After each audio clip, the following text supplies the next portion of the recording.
out just because the support at this point of time will be buying the ancient coin.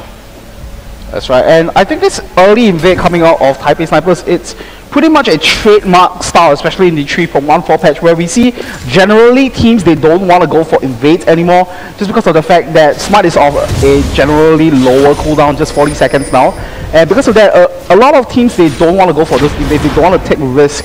And also because of the fact that most supports want to go for the ancient coin start, you know, they don't go for that 3 or 4 watt start anymore, and because of that, you know, teams that they don't want to move in to lose vision of themselves. But this time around, you know, Taipei Snipers just doing what they do best, especially in the quarterfinal stages where they did something similar, you know, early game aggression against Singapore Sentinels in the jungle, and this time around they're doing that to AZB Esports Club as well. This is going to be very interesting because what we have here is wins as well as Zonda going in to try to stop the counter jungle coming from Naz, and Naz has not been able to pick up that red buff at this point of time. They will use the sweeper lens, that is the only sweeper lens actually on Wins to pick out that ward, and they will try to pick up their own red buff to deny a buff away. And look at O'Reilly as well as Mr. Albis doing that, putting down the Ignite and forcing out the flash from Mr. Albis. So that early level aggression from Riven, which I was talking about, as well as the pretty good level 1 play coming in from Azubu Taipei Snipers, allowing Wins to pick up 2 red buffs and possibly transition to getting a 3rd buff for himself. Right, and that's a very key play over here because, like we always talk about it, AHQ Esports Club, they like to dominate in the early game stages. So if you take away some of these advantages that Naze could potentially have for himself, that's just crippling him, and you set him back in terms of gold, you set him back in terms of experience, his jungle pathing will be a lot slower, and that would, you know, be a snowballing effect as we go into the ganks later on. And I think because of that, Wins has just effectively gained a huge advantage for himself just in this single, you know, simple but effective play, I'll call it.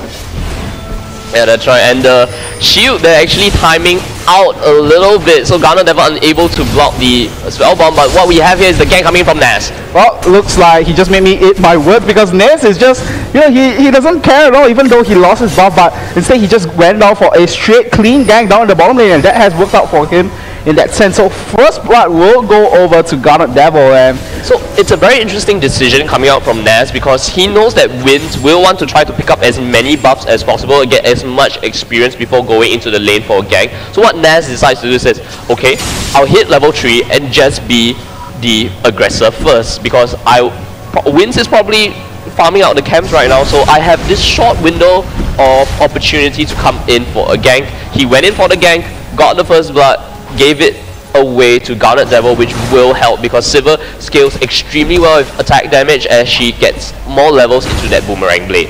so it's a little bit of outwitting, what do you call it? Yes. From AHQ Esports Club? I would call it a little bit of outwitting, and a successful outwitting indeed. And meanwhile in the mid lane we do see Mr. Albis just melting down to the combination of Wins and Oreo, and very timely gank as well. So Nick Fernac in response to what happened down in the bottom lane, and because of that, Wins will now, you know, secure that 1 kill for himself, and in a sense it's a very effective strategy to give Wins over the kill because he is an early game orientated jungler. So if you give him that kill, he can scale up with more items and, you know, just be able to roam around even more effectively than what he has done so far.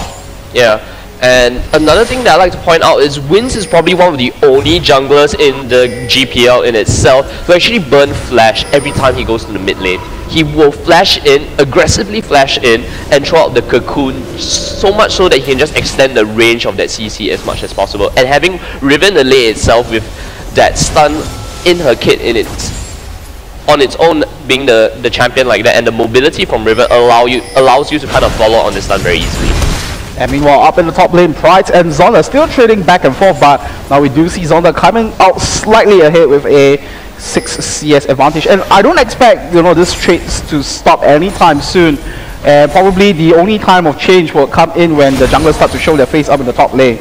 But, you know, you have to remember, Zonda still has the ultimate to sustain himself back up once Price tried to bring him down to less than maybe a third of his HP, so it's not too much of a concern. I like to point out some item pickups coming in from both sides, because on the side of AHQ, we actually have Mr. Albis deciding to go for a tier early game, and what O'Reilly wants at this point of time is just straight out basic attack damage items. So picking up 2 longswords, giving him that flat AD, going to allow him to deal more burst. So a little bit of a bait coming in, and O'Reilly just going to go completely ham on this one, just destroying Nas, oh sorry, not Nas, destroy Mr. Albis in the process despite the fact that Nas was there.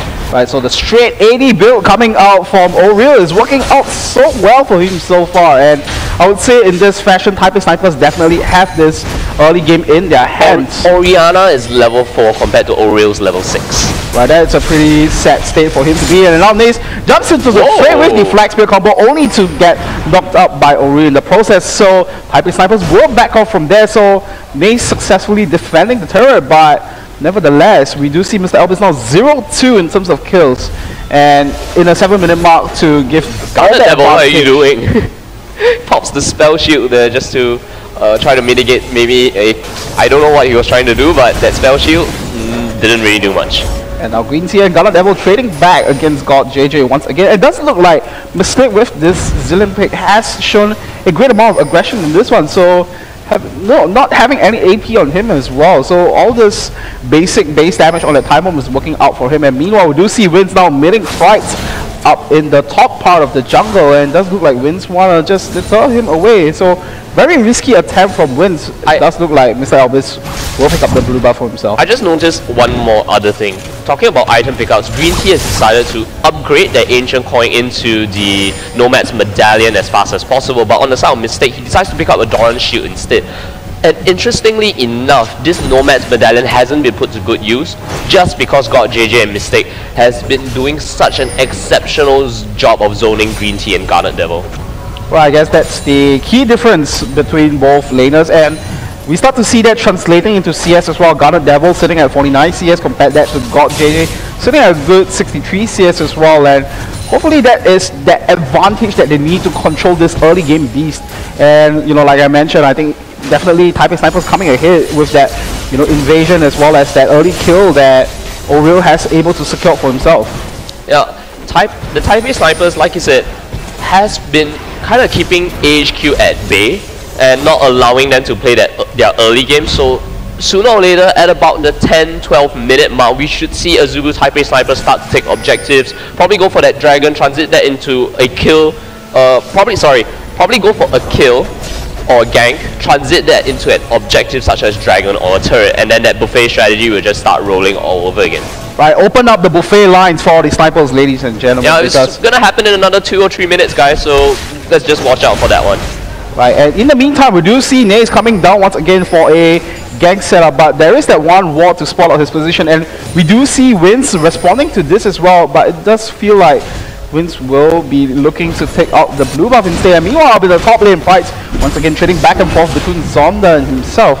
Does feel like Prite's actually coming up slightly ahead in that one, but nevertheless, Zonda still has that teleport up as well, and I think that's the other key area of focus because Prite does not have a teleport, so not too much global presence as compared to Zonda. Yeah, and not only that, I don't like the itemization coming out from Mr. Albis at this point of time. He doesn't have a boots of speed, does pick up the cloth armor, going to mitigate some of that damage, but the brutalizer itself is going to kind of just cancel that armor, the armor buy away from Mr. Albis, and not having the boost of speed, I say, is not a very good thing on the side of Oriana at this point in time. Is the fact that Riven is so extremely mobile. She can catch up to you with her broken wings as well as the dash and the stun coming in, the knockup, as well as the ultimate giving her additional attack damage is going to be very troubling for Mr. Albis. I've not seen Mr. Albis in lane for very long. And there we go now, between the 3-man gank of Garnet Devil, Nace and Vinti, they will be able to pick up Mistake in the meantime, and does look like Zonda will cancel out the teleport as well. So once again, a successful gank coming down the bottom lane as ahq Esports Club secure yet another kill for themselves. It does look like they might want to try to pick up an objective, but they feel for a fact that Oriel is actually right around the corner, so they will not choose to do anything else, but nevertheless, one more kill for themselves.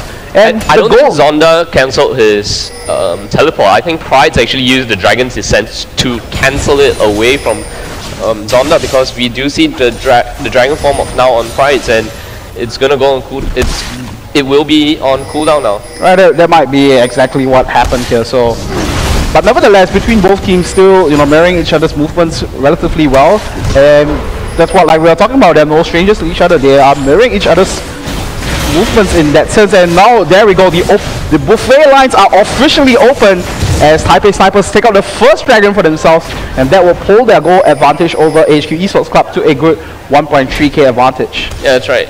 And let's take a look at the items coming in. So you said that the buffet lines are now open, and it just seems that the early game aggression coming from there, we do have the gang coming in. Right, it does look like Naze might want to back off from there, and the command shockwave gets used as well. Unfortunately, that was not able to hit anyone at all. And just feel like, you know, it's a futile attempt, but nevertheless, they did force out the ultimate from Oriana on Mr. Albus on Oriana as well. So, in that sense, the snipers will be able to put on more pressure against AHQ Esports Club, especially in the mid lane. Oh, so we do have a pause coming in, maybe some peripheral or internet connections, but in this downtime with the Taipei Snipers currently sitting at a comfortable 1.4 thousand gold lead, what we have here is, I want to point out Win's itemization coming in. He doesn't complete the Spirit Stone item just yet, doesn't have that, probably going in for the Spectral Wraith.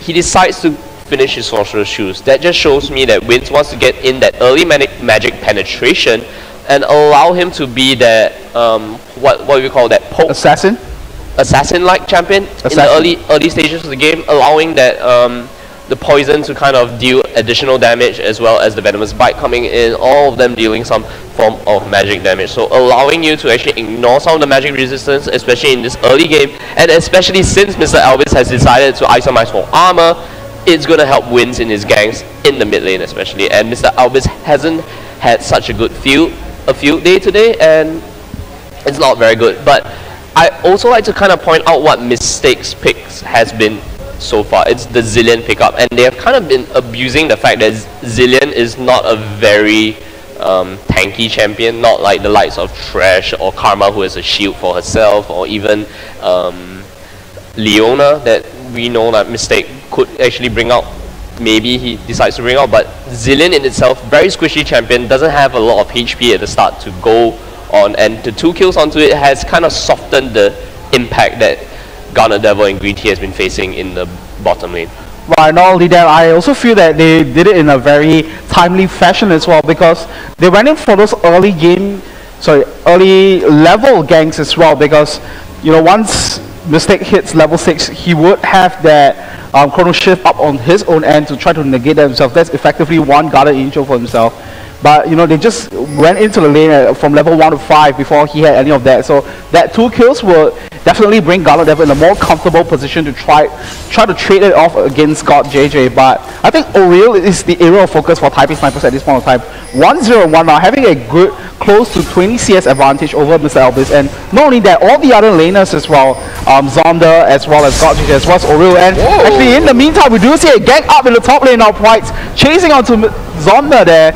Does feel like Prites will decide to back off with that one, and Zonda regenerating himself back up with the ultimate as well. We might see Prites actually in some trouble, and Naze jumps back into the fray with the EQ combo as well. And now Prites taking a whole lot of damage, and wow, flashing on it for the kill on the Prites there. And now Maze is one set Javan, he will back away from that one. And meanwhile in the bottom lane, we do see another engage once more. God JJ will have to back off from that one, but because of that, he did actually take up the red buff in prior to that exchange. Buffet strategy. Buffet lines are open. Taipei Snipers are officially the hungriest team in the Garena. And look at the amount of wards that AHQ Esports had in that red side jungle. They kind of foresaw the fact that they may go for... Whoa, we actually have Mr. Albus taken down to half health here by Oriel. He will be able to escape from that going under the turret in itself, and Wins as well, as well. JJ will go in for Green Tea. And now Wins trying to make chase onto Green Tea there. The Chrono Shift gets popped as well. And Mistake will actually pick up the kill onto Green Tea there with the time bomb. And now Garnet Devil looks like he is in trouble. He will go down to God JJ. Finished off there cleanly with this 3-man gang.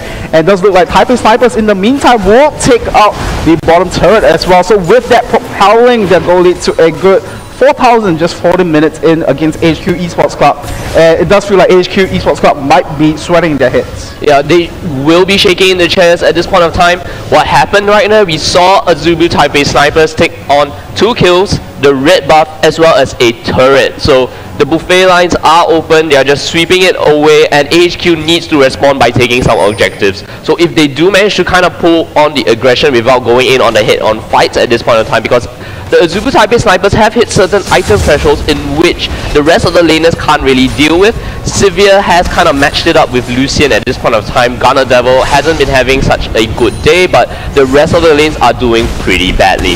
Now Zonda putting on some herb to Prides here, and Zonda pops the ultimate as well, just hitting briefcases after briefcases. He doesn't want to be late to this meeting as well. And Prides looks like he might actually go down, but you know, Zonda is now approaching the terror range. He will back off from there, and we do see Wins coming into the mid lane as well. He might want to make something happen, and Nace sitting right around the corner, taking some damage onto the white cam. We might actually see the 4-man group up like we were talking about it pre-game. Yeah, the group ups will start happening from Azubu Taipei snipers. What we'll see from them very classically is that you will have Wins as well as everyone else roam and leave Zonda at the top. That's why he has a teleport to be able to come in at any point of time. Look at the ward control coming in from the Azubu Taipei snipers. The vision wards are at the entrances to spot out any sort of other warding from happening on the side of AHQ, and they don't really care about the wards that are deep into the jungle at this point of time, because what they want is to kind of spot out some of the rotations coming from AHQ just in case they are able to go for any sort of sneaky objective trades, and that's not what they want, because they want to have that objective control. They want to force AHQ into certain rotations, and they will try to kind of flank them, get a few kills, and just continue taking objectives. So Azubu Taipei snipers' goal is to prevent HQ from getting any kills or objectives, and they just want to take the objectives for themselves. Right, and the interesting part as well is that all the wards that they have placed out is heavily focused down into the jungle side, especially the red side of HQ Esports Club, which goes to show that they want to group up, especially in the mid and the bottom lane. So they're not too concerned. They have confidence in Zonda up in the top lane to hold his own ground. So they want to go for this 4 or at least a 3-man group up in those both 2 lanes, and you know, just have the advantage over Garnet Devil, Green Tea as well as Mr. Albert. So you know, Taipei Snipers just playing it their style, playing their own game in this one. And HQ Esports Club, you know, especially in the LNL, in that 16-minute game that you were mentioning earlier, is that they were down on a lot of objectives at one period of time, but they came back, they responded well, and eventually that was why they managed to pick up the victory. And hopefully we start to see that soon, because they are dropping turrets and objectives after objectives, and that is not a point where you want to be in. Yeah. In that LNL game that you were talking about earlier, Chris, I feel that what AHQ did successfully was, number one, they didn't bleed out too much gold at the start. Currently they're at a 5 or 4,000, almost 5,000 gold disadvantage. And in that LNL game, they never allowed that gold lead to hit anywhere above 3,000. They managed to take away the turrets as well as some of the dragon control back from Azubu Taipei snipers. So this is not really mirroring that LNL match at this point in time. The dragon has just respawned. Wins, Mistake as well as God JJ will be going in for the dragon once more. This is going to increase their gold lead to about 6,000 gold at this point in time. Do note that the later the game goes, the more the dragon will be worth. So currently it's worth about almost 200 gold at this point of time, because once dragon hits about level 15, it's going to hit about 260 gold. So Oreo gets a speed up now and will be chasing onto Mr. Albus. And the shockwave doesn't hit as well. Does look like Mr. Albus will be locked down with the cocoon, and Wins will secure that kill for himself. Once again, a pick off from the Taipei snipers, and Mr. Albus not having the game that he wished that he have had for himself. 0-3 and 0. And you know, having that 20 CS deficit against Aurel at this point of time, and looking at his item, he only has that Tail of the Goddess as well as that Seeker's Arm Guard. So effectively he doesn't have a lot of damage, and now Garnet Devil's in trouble. Wins will jump into the fray as well. Cocoon will land, and God JJ will secure that kill, and it does look like they will take away the red buff for the troubles as well. The problem that AHQ faces now is the fact that Prides cannot match up to Zonda, and the rest of the lanes are just losing on the side of AHQ, and Wins has just been snowballing so much and allowing the lanes to snowball so much that TPS has the objective control in the bottom half of the map, and who they want to shut down is Garnet Devil, because Garnet Devil has been gifted 2 early kills in the game by Naz, killing Mistake twice, and all they need to do is just, hey, your strongest carry at this point of time is Sivir. She's not an extremely tanky target, so let's just go all ham on Sivir and, you know, just kill Garnet Devil outright. And TPS has just been doing exactly that. They have taken out all the outer turrets, 2 dragons already in their name, and they're just going to group out and continue to take objectives. AHQ needs to fight the moment they feel that they can, because look at the items of Mr. Albis. No offensive items at all. Right, and the Ravenous Hydra being completed on Oriel as well, so he will be able to clear out the minion waves even more effectively than he was before. And once again, Zonda going all ham onto Pride here, and Naze has to respond to that. Zonda now having to pop the ultimate and flashing out as well. Will Pride actually give chase? It does feel like they want to play it safely, they don't want to go all in onto Zonda at this point of time. This could have turned very badly for AHQ. They were lucky that Azubu Taipei snipers had sent 3 members back to base just to get a few more items. Look at the amount of wards in their inventory slots. They had to commit 2 people, both Nas and Price, to deal with Zonda. And if TPS was there and ready to rotate, they could easily taken 1 or 2 objectives away from that. The fact that you are pulling 2 members of AHQ just to respond to the Mundo split push is not a good sign at all, because you can't even kill him at this point of time. Right, and now Oriel pops the ultimate as well. Wants to go all in onto Ness at this point of time, but you know, HQ Esports Club, fortunately for them, they managed to group up and deter that away. But that was just a taste of what Taipei Snipers can do to HQ Esports Club at this point of time. And I feel like HQ Esports Club, they need to do what they do best. They need to force the engages to happen, because right now they're just sitting ducks to what Taipei Snipers are doing to them. They haven't been able to respond to all their early game rotations. They haven't been able to respond to kind of get back vision control. They haven't been able to take any turrets as well. And if they just keep this up, then definitely they will just watch the game slip away from them. No, Azubu Taipei Snipers has chosen a very apt time to actually get the kills as well as the objectives. They chose a time in which AHQ didn't have any sort of very strong offensive items at all. So look at what they're doing now. AHQ, knowing that they can respond to this one, seeing that Zonda was actually split pushing, they decide to try to push the mid lane turret.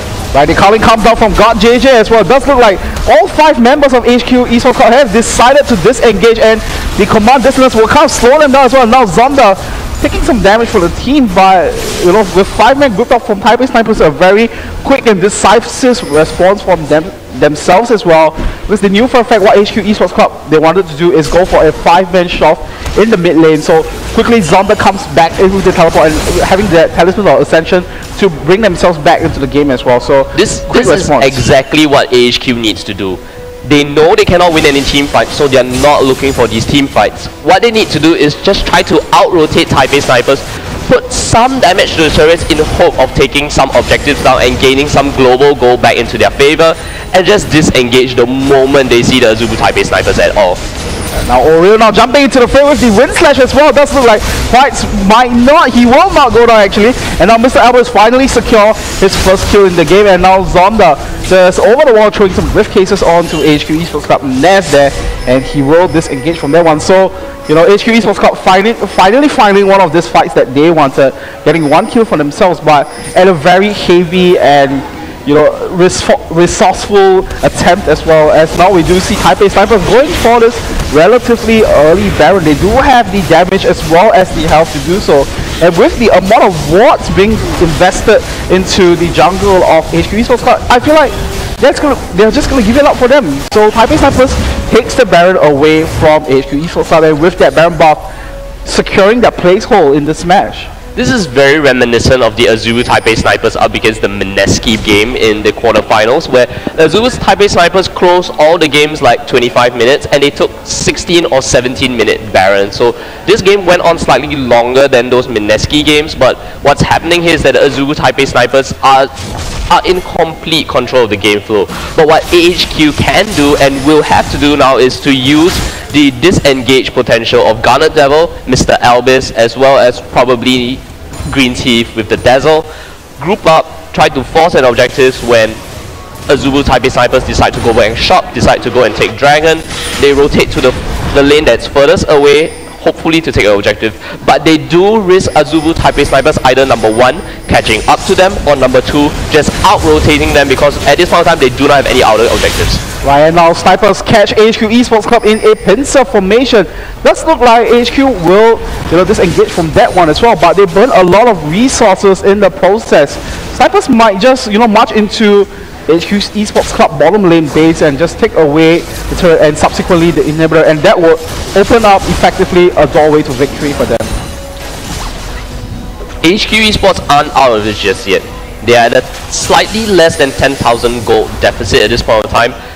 They need to do something about the Zonda split push. His teleport is not up just yet, so if they kind of had the timing of the teleport for Zonda, they hopefully need to wear out the Baron buff at this point of time and go for a 5v4 fight, in which they I don't know their chances of winning a 5v4 fight at this point of time, because they do not have any super major items kind of completed on the side of AHQ.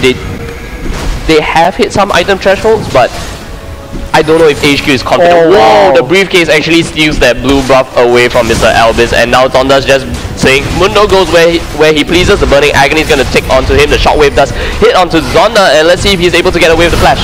And there we go now, the Dragon's Descent will actually pick up the kill of the Zonda, but I have to say, that is one very impressive briefcase throwing technique there. And there we go, Taipei Snipers taking out the bottom lane turret, while everyone of AHQ Esports Club, especially both Mr. Albus as well as Price, got distracted there. Now Mace jumps into the face.